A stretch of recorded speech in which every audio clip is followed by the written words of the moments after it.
vamos a pasar de la austeridad republicana a la pobreza franciscana, pero eso se refiere él sobre todo a los privilegios y a los salarios que han tenido por mucho tiempo los altos funcionarios. Sabemos que había una élite o una burocracia dorada que tenía, y todavía en algunos institutos y en el Poder Judicial siguen teniendo salarios muy elevados. Los de los magistrados llegaron a ser hasta más de $500,000 al mes, con su salario base más sus prestaciones. Y luego cuando se jubilan, pues también es un derroche impresionante de recursos. Y también en el caso de algunos funcionarios o presidentes que duraban en el cargo 5 años o 6 años y tenían una pensión vitalicia después de ocupar el cargo en unos años solamente. Entonces, esa serie de privilegios, como también el seguro de gastos médicos que utilizaban los funcionarios para que sus esposas o sus familiares se fueran a hacer liposucción o arreglos faciales, etcétera, todo eso nos costaba al pueblo. Entonces el presidente, cuando llegó, estableció el concepto de una austeridad republicana, es decir, que los funcionarios, la mentalidad de ellos debe ser servir al pueblo y no estar pensando en un salario estratosférico. Entonces el presidente fue recortando el gasto de seguros médicos mayores, fue recortando el salario, él mismo puso el ejemplo, recortando su salario a la mitad de lo que ganaban los presidentes anteriores. Se quitó eso de las pensiones millonarias para los expresidentes, etcétera, etcétera. Pero, repito, esa austeridad republicana es muy diferente de la austeridad que se proponía y que hacían en el gobierno neoliberal. En el periodo neoliberal, cuando se hablaba de austeridad, es que recortaban el gasto en programas sociales, en educación, en salud, en vivienda. No, esta austeridad republicana que planteó el presidente fue para los altos funcionarios y los gastos innecesarios y superfluos que se hacían en las altas esferas del gobierno. Por ejemplo, en el tema de los recursos que el gobierno se gastaba para publicidad, también se redujo notablemente. Y así podríamos ver uno a uno las medidas de austeridad republicana, no de austeridad neoliberal. La austeridad neoliberal perjudicaba a nuestro pueblo. La austeridad republicana, a los que perjudica, si así se puede decir, son a los altos funcionarios y a los gastos superfluos del gobierno. Entonces, todos esos recursos que se obtuvieron a través de la austeridad republicana se han aplicado para mayores programas o elevar el monto de los programas sociales. Entonces, pero hoy el presidente da un paso más, ya lo ha anunciado, pero hoy recalcó que se va ahora a pasar de la austeridad republicana a la pobreza franciscana. ¿Qué significa eso?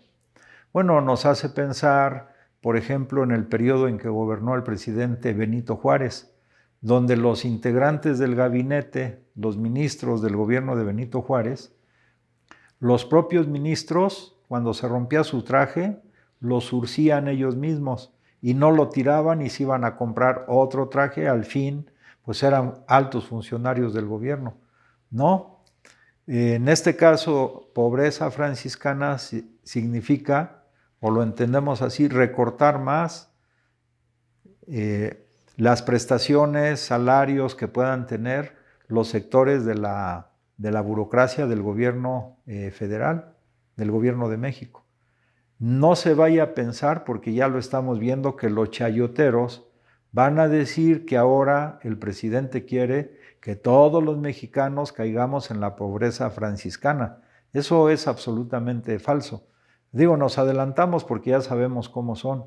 Esto se refiere esencialmente, repito, a ajustar más los salarios, algunas de las prestaciones, pero también a gastos superfluos que todavía la inercia de las cosas, la inercia de casi 40 años de neoliberalismo, van todavía persistiendo en algunos terrenos. No significa, pobreza franciscana no significa recorte a programas sociales, ni siquiera recorte a la infraestructura. que el gobierno que encabeza el presidente López Obrador está desarrollando de manera impresionante.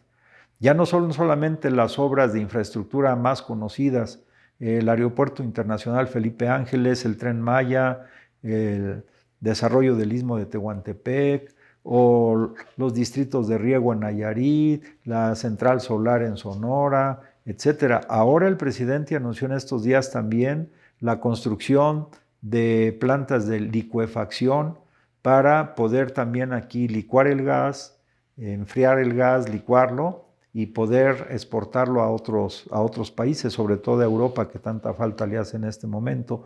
También la creación y el rescate de infraestructura para la petroquímica, petroquímica básica, petroquímica secundaria, la construcción de nueva infraestructura para Pemex, para la Comisión Federal de Electricidad, etcétera, etcétera.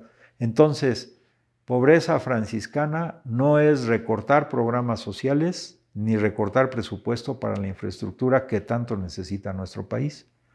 Finalmente, para estos